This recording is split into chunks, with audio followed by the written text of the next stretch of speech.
झारखंड में बड़ा फैसला, हेमंत सरकार ने लिया ऐसा कदम जिसे सुनकर हर कोई हैरान रह जाएगा। आखिर क्या है पूरी कहानी, सच जानने के लिए वीडियो को आखिर तक देखें, वरना आप सबसे जरूरी अपडेट मिस कर सकते हैं। 9 महीने बाद भी नहीं आया जेपीएससी मुख्य परीक्षा का रिजल्ट, छात्रों ने किया जोरदार प्रदर्शन। झारखंड लोक सेवा आयोग की 11वीं से 13वीं सिविल सेवा मुख्य परीक्षा को 9 महीने बीत चुके हैं, लेकिन अभी तक रिजल्ट जारी नहीं हुआ है। इससे नाराज होकर छात्र लगातार राजधानी रांची में अलग अलग जगहों पर प्रदर्शन कर रहे हैं, लेकिन आयोग की तरफ से कोई जवाब नहीं मिल रहा। 11 अप्रैल शुक्रवार को एक बार फिर छात्रों का गुस्सा फूटा और जेपीएससी कार्यालय के सामने सैकड़ों छात्रों ने प्रदर्शन किया। इन छात्रों ने सरकार और आयोग से जल्द रिजल्ट जारी करने की मांग की। छात्र नेता सत्यनारायण शुक्ला के नेतृत्व में हुए इस प्रदर्शन में छात्रों ने कहा कि आयोग को अब नया अध्यक्ष भी मिल चुका है और 1 महीने से ज्यादा का समय हो गया है, लेकिन फिर भी रिजल्ट नहीं आया। प्रदर्शन कर रहे छात्रों का कहना है कि सरकार उनके भविष्य के साथ खिलवाड़ कर रही है, जिसे झारखंड के छात्र कभी बर्दाश्त नहीं करेंगे। छात्रों ने हाथों में तख्तियां लेकर आयोग और सरकार के खिलाफ नारेबाजी भी की है। संथाल दौरे पर पत्नी कल्पना के साथ पहुंचे सीएम हेमंत सोरेन, बादल पत्रलेख के पिता को दी श्रद्धांजलि। मुख्यमंत्री हेमंत सोरेन अपनी पत्नी और विधायक कल्पना सोरेन के साथ शुक्रवार को देवघर पहुंचे। एयरपोर्ट पर कार्यकर्ताओं ने उनका भव्य स्वागत किया। इसके बाद दोनों जरमुंडी के लिए रवाना हो गए। जरमुंडी में मुख्यमंत्री पूर्व कृषि मंत्री बादल पत्रलेख के घर पहुंचे। वहां उन्होंने बादल पत्रलेख के पिता के निधन पर शोक जताया और परिवार से मिला।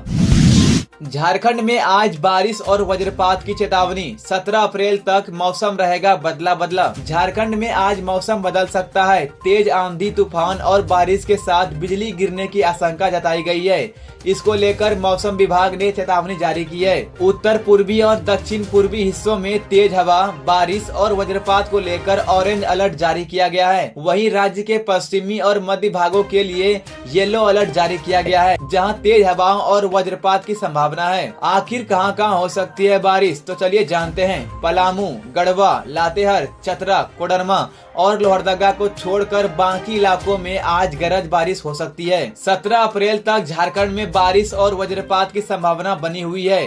अगले 2 दिन में झारखंड का तापमान 2 से 4 डिग्री सेल्सियस तक बढ़ सकता है, लेकिन उसके बाद फिर से धीरे धीरे तापमान घटेगा। पिछले 24 घंटों में झारखंड के कई इलाकों में हल्की से मध्यम बारिश और कहीं कहीं ओलावृष्टि भी हुई।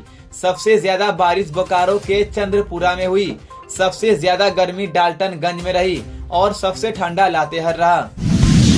राष्ट्रीय स्कूली खेल में झारखंड का दमदार प्रदर्शन, 3 मेडल झटके। 68वीं राष्ट्रीय स्कूली खेल प्रतियोगिता के अंडर 17 वर्ग में झारखंड के खिलाड़ियों ने शानदार खेल दिखाया। इम्फाल में हुए भारोत्तोलन प्रतियोगिता में झारखंड की बालक टीम ने 3 पदक जीते हैं। नीलेश लकड़ा ने 49 किलो कैटेगरी में गोल्ड मेडल जीता।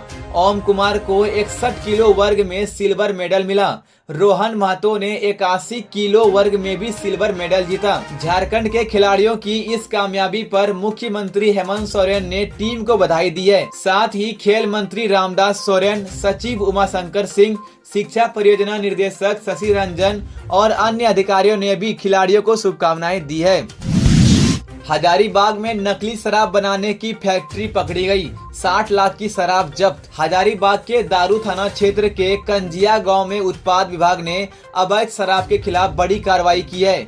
इस अभियान का नेतृत्व सहायक उत्पाद आयुक्त सी प्रसाद साहू ने किया। उन्हें गुप्त सूचना मिली थी कि वहां नकली शराब का भंडारण किया गया है। जब टीम ने मौके पर छापा मारा तो करीब 50 से 60 लाख रुपए की अवैध शराब बरामद हुई है। यह शराब एक गुप्त फैक्ट्री में बनाई जा रही थी। हालांकि छापेमारी के दौरान शराब बनाने वाले लोग मौके से भाग गए। अभी तक कोई गिरफ्तारी नहीं हुई है, लेकिन विभाग की टीम लगातार छापेमारी कर रही है और जल्द आरोपियों को पकड़ने का दावा कर रही है। शहीद सिदो कान्हू की जयंती पर सीएम हेमंत सोरेन ने दी श्रद्धांजलि। भोगनाडीह में की योजनाओं की शुरुआत। मुख्यमंत्री हेमंत सोरेन ने गुरुवार को शहीद सिदो कान्हू की जयंती के मौके पर भोगनाडीह में उनकी प्रतिमा पर माला चढ़ाकर उसे श्रद्धांजलि दी। उनके साथ पत्नी कल्पना सोरेन भी मौजूद थी। दोनों ने शहीदों के बलिदान को याद किया और उनके योगदान को सैल्यूट किया। इस मौके पर मुख्यमंत्री ने राज्य की कई योजनाओं का उद्घाटन भी किया। भोगनाडीह जो साहेबगंज जिले के बरहरवा में है, वहां सिदो कान्हू की जयंती हर साल बड़े उत्साह से मनाई जाती है। गढ़वा में तालाब में डूबने से 4 लड़कियों की मौत। नहाने के दौरान हुआ हादसा। गढ़वा जिले के हरैया गांव में शुक्रवार को एक दुखद घटना हो गई। पास के तालाब में नहाने गई 4 लड़कियों की डूबने से मौत हो गई। ये सभी नहाते वक्त गहरे पानी में चली गई और बाहर नहीं निकल सकी। लड़कियां पास के तालाब में नहाने गई थी, तभी वे गहराई में चली गई और डूबने लगी। मीठी नाम की लड़की का छोटा भाई भी उसके साथ था। वह किसी तरह तालाब से बाहर निकला और भागकर घर जाकर परिजनों को बताया। परिवार वाले तुरंत तालाब पहुँचे और सबको बाहर निकालकर अस्पताल ले गए, लेकिन डॉक्टरों ने चारों को मृत घोषित कर दिया।